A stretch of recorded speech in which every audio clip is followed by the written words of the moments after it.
Okay, so for number 5, na problem 3, number 5, reverse acquisition. So entity A will issue equity shares to acquire all the outstanding shares of entity B. So entity B has 3,000 shares.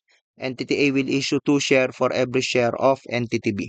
So let's compute how many shares entity A will issue to acquire entity B. Entity B has 3,000 outstanding shares. So if entity A will issue 2 for every outstanding share of B, so in total, entity A will issue 6,000 shares for the business combination. So let us now examine the capital structure of entity A after issuing the shares. So before the combination, entity A has 2,000 outstanding shares.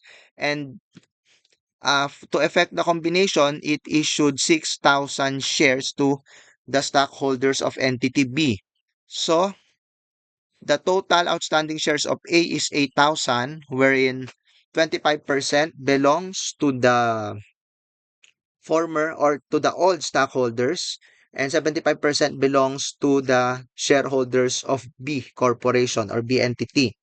So, as we can see, this in effect is a reverse acquisition because of the issuance of the new batch of shares by entity A.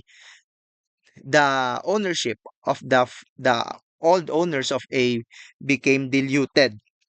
It became 25%, and then the majority stockholders uh, are now the stockholders of entity B, no?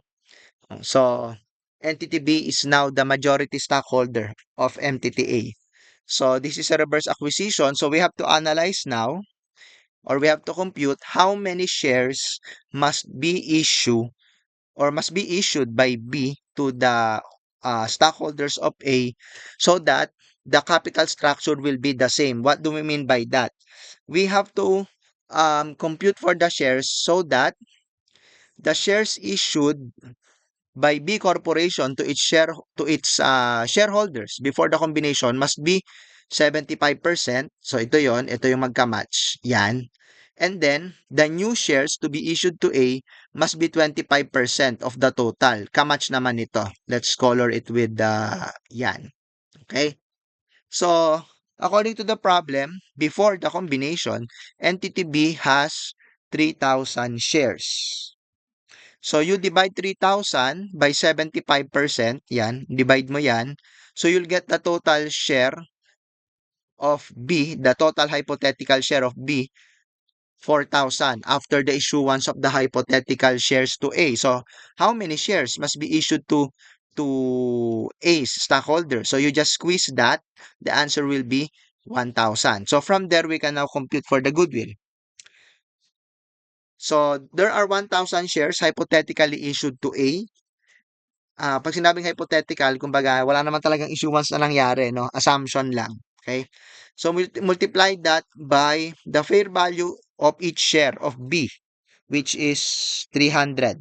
So, the consideration transferred is valued at 300,000.